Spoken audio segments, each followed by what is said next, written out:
we are moving into our next Q&A session on myth-busting the needs of deaf academics. And we are inviting on Dr. Raja Kushalnagar, who is Director of Information Technology at Gallaudet University, and Breanne Kisselstein, PhD candidate in plant pathology at Cornell University, and Logan, PhD candidate in horticulture at Cornell University, Mark Applin, who is the co-founder of Signly, and the session will be moderated by Carrie, Cullen, who is a research librarian at UC Irvine. Check the chat for links to bios and other session info. Thank you guys so much. I'm really excited for this panel. Hello. Everyone hear me okay? All right, great. I would like to get started with a question for all of our panelists here. Why isn't academic research in written English sufficient for the full participation of the deaf community in the sciences? This is Anne. Just to clarify your question, or could you type your question in the chat, please? Just to clarify that I'm going to answer it correctly. Absolutely. And see what I'm saying here, right? See what I just did? Oh gosh. It takes time for some deaf people to kind of think through, process their thought, make sure it's understood. That all happens. Sometimes we need a little bit more time to understand it in one way, but also maybe think about it in a different way. So I receptively like to see it in ASL, but also written English can help too. And both ways are a form of listening. So I benefit from having the written English. And then I can think, okay, is that what I was processing from the sign language? And am I going to think about it the same way? And it does help people better understand those concepts. So written English is not always enough. Sometimes deaf people, depending on their experience, their educational upbringing, they do need more than one way to access that information. It gets them dual modes of that communication to help them understand it better.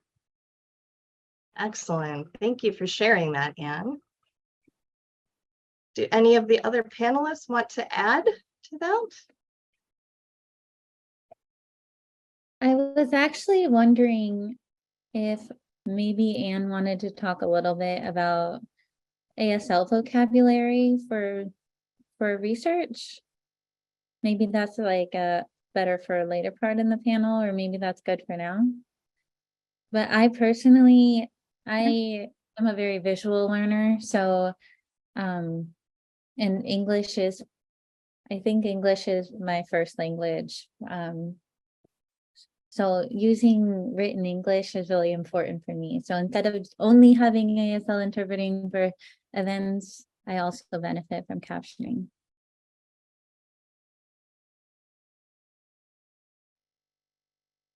And this is Anne. That's a very good example. Yeah. So having something written in English that the participant can read, and then say for chemistry, you're going to have to, there's that jargon that the terminology becomes larger, and there's probably not a sign for a lot of things. So for example,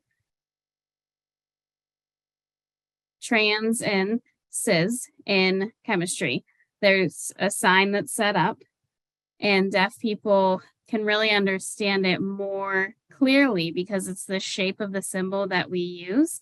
One hand shape would represent trans, and then it would connect to people that they've seen in those parallel symbols that are out there. So the written English word has the letters, there's a symbol that goes with it, and then we have to think about what's that picture?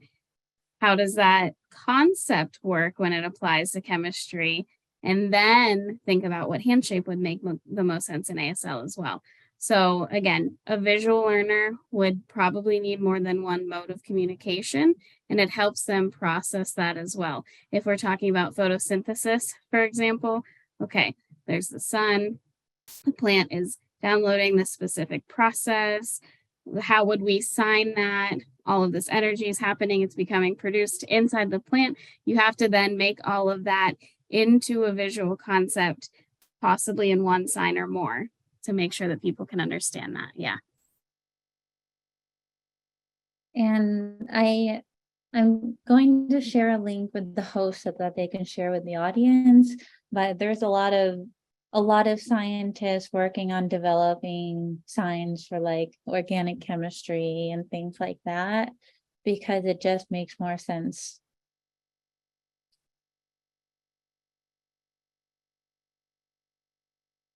Very good. Thank you so much. And if I could add one more thing.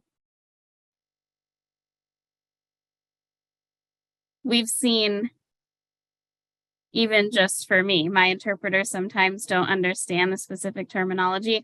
I know the word. I want to participate.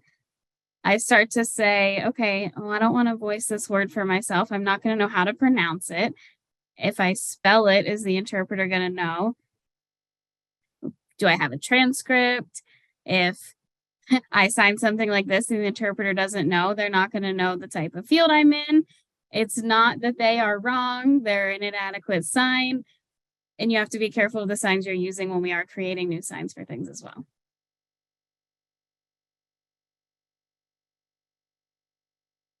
Excellent. Thank you. Let's see, we have another question here, and I'm going to go ahead and paste that into the chat as well as reading it. Okay. The next question is, a research paper is one way to share research findings. What are your preferred methods? How do you best absorb new research? And I know Anne talked a little bit about this, but I hope that you can expand a little bit. Twitter, yes. Sure. So I love Twitter. It just feels like a great place for people to start sharing things. It's a wonderful place. Some people think it's kind of like the dirty part of the internet, but it's really not. There's a lot of people related to academics in there. There can be peers and friends. I have a few colleagues that are on there and other people from other countries. It's really easy to connect with the academic world because they see those topics trending. They can relate, find the hashtag really easily, and then they can ask questions. You can keep it in a thread so that topic is all together, have that back and forth conversation really quickly. And it's a wonderful way to get in contact with the author directly and say, can you clarify on this? Do you have time? And I'm always really happy to do that. It's a really cool way to connect with each other. Yeah. That's great. I am not a big Twitter user, but I do use it academically and for conferences. So I understand how great it can be for that type of communication. I have a response as well, if that's okay. Please. So in terms of sharing research findings, as deaf people, we are very visual learners. So it's not only important to have good image descriptions, but it's also good to have good figures. And I think that a lot of researchers don't understand how to make good figures. I know there was some talk earlier about colorblind friendly palettes. There was an article already on the arXiv website for, I believe, this discussion board, where article I wrote with some other disabled friends of mine.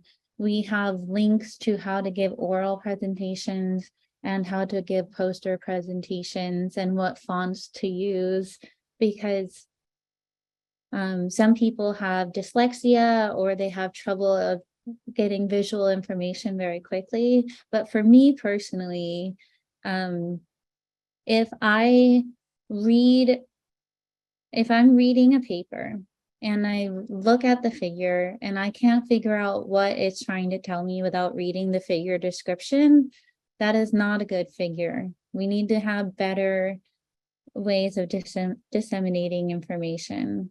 The figure description really should just emphasize the most important parts of the figure, but you should be able to figure out what it is without that.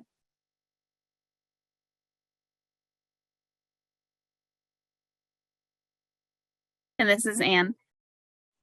And again, adding on to that, I mentor at Gallaudet. So to say, like, if you can't tell a story with one specific figure, maybe don't include it. That can be an issue as well. If that figure is not really self-explanatory, either redesign it or don't include it. Right.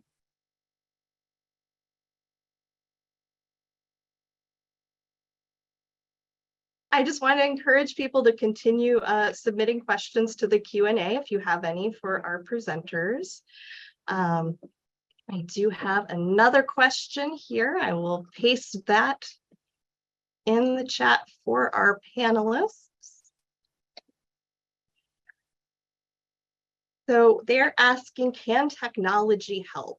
Would it work to have a vocabulary word searcher highlighter available for people to use while reading the papers to save on time and looking up the word via dictionary? Could involve CS engineering folks here to brainstorm.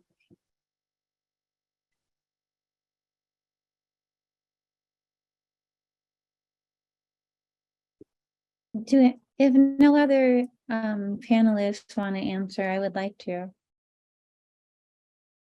But feel free to jump in. I don't want to take up too much space. In terms of having vocabulary word searchers, that's very, very common in many other types of publications on the internet. And I don't understand why it's not a thing for a lot of research papers. I think that's an amazing idea, because not only do we have so many international scientists who may still be learning English and they may need support.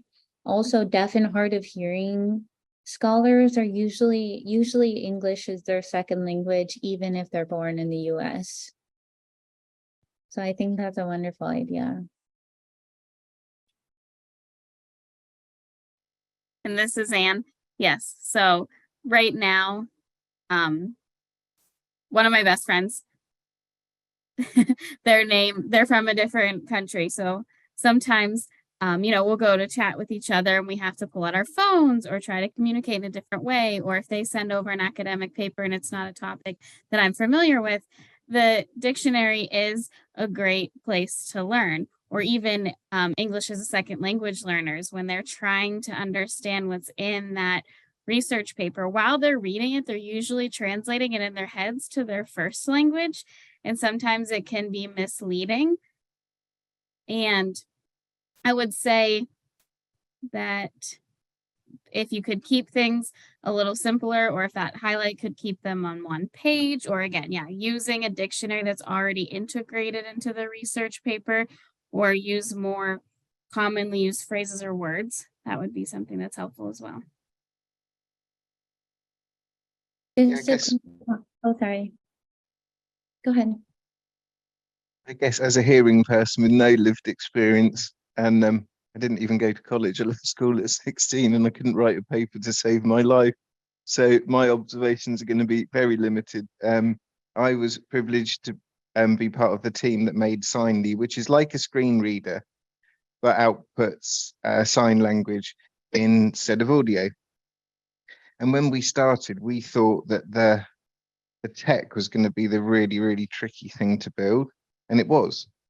But actually, the surprise to us has been that even though to integrate with Signly and add sign language to a website takes like 10 minutes, 3 years later, we're still having conversations with organizations about 10 minutes work. My point being that technology can do, it's not a panacea, but it can do an awful lot. But what I've come to realize is that it's not the technology often That's the problem. Interestingly, it's people and culture, which I guess we all know, but when you see it sort of boiled down into such crude terms that, yeah, it's interesting where people place value, for example. So in some of the organizations we work with in the UK, talking about making, I don't know, a bank statement accessible, they'll spend $10 a month to produce a large format statement. But when you say, would you add sign language to your website, and it's about 50 cents a person, they won't spend 50 cents. And you think, well, hang on, it's 2023. How come you'll spend $10 and not blink, but sign language you won't spend 50 cents? And I think, I mean, it's probably discrimination of the worst sort, really, isn't it? And so that's been our experience.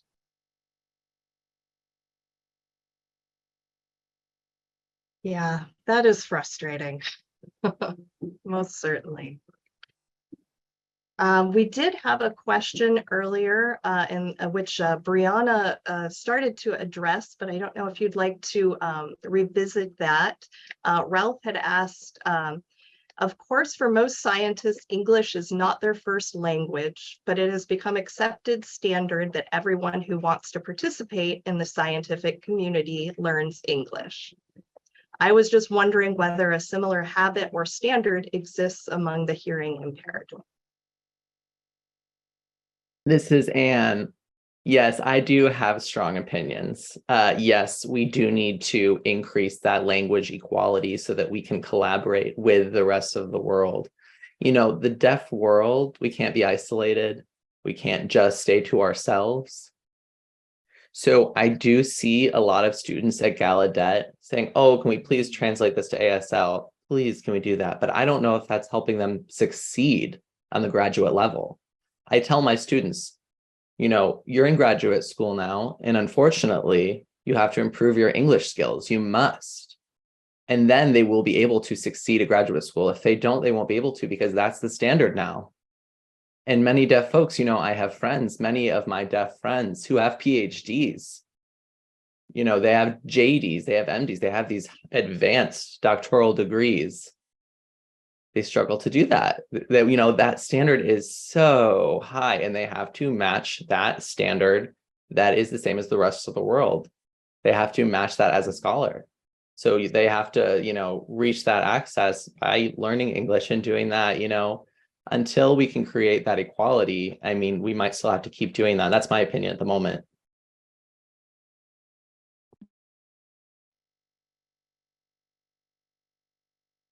Because, you know, if you're only learning sign language, you're only creating in sign language. There are so many resources, of course, that we have like that now, like Atomic Hands, that is teaching those new signs that help match that standard and allow people to improve their English understanding as well, because they're able to match the setting and match that academic language.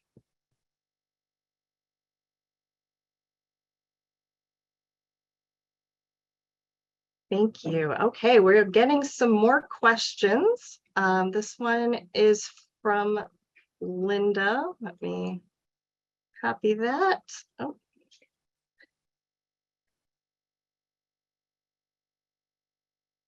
Okay, from Linda. Currently, my work involves domain-specific search engines that utilize deep learning. If you were to create a wish list of features for scientific search tools to make them more accessible, what features would you include? Additionally, what functions would aid in a speedy selection process for identifying which paper to read?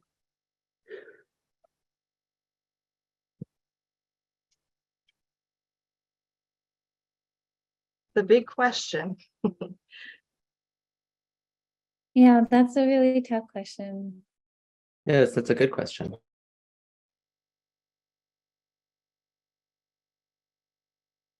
Maybe we should move that one to the discussion board since we need more time to think about it. Yeah, that's a great idea. So yeah, there will be discussion following this event, so we can dig into that. Oh, here's another one. What are the main challenges that deaf academics face at conferences? What can hearing conference attendees do to support access?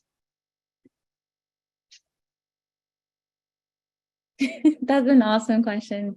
Yeah. Anne, did you want to go first? Sure.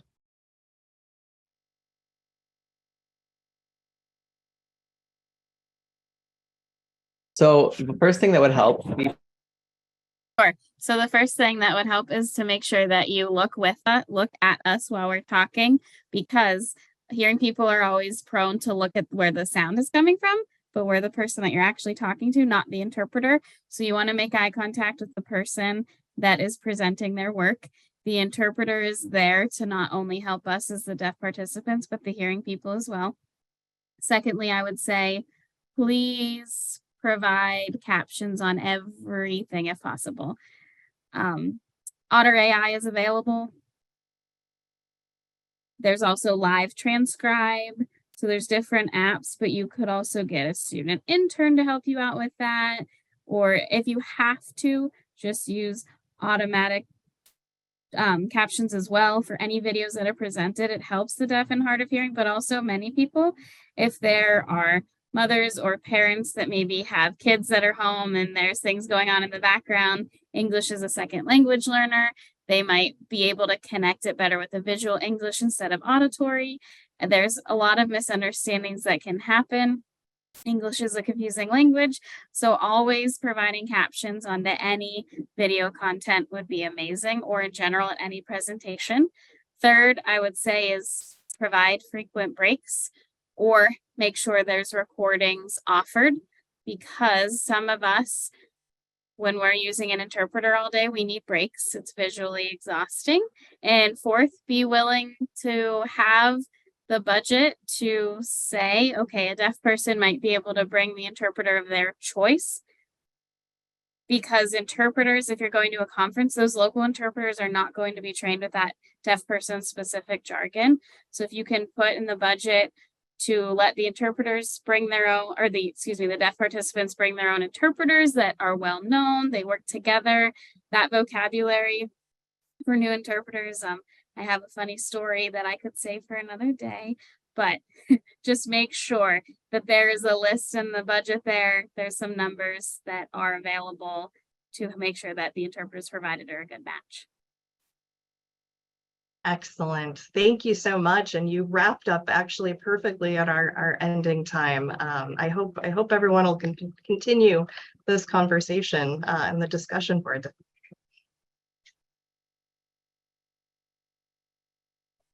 Thank you so much, everybody. That was incredible. It was so interesting.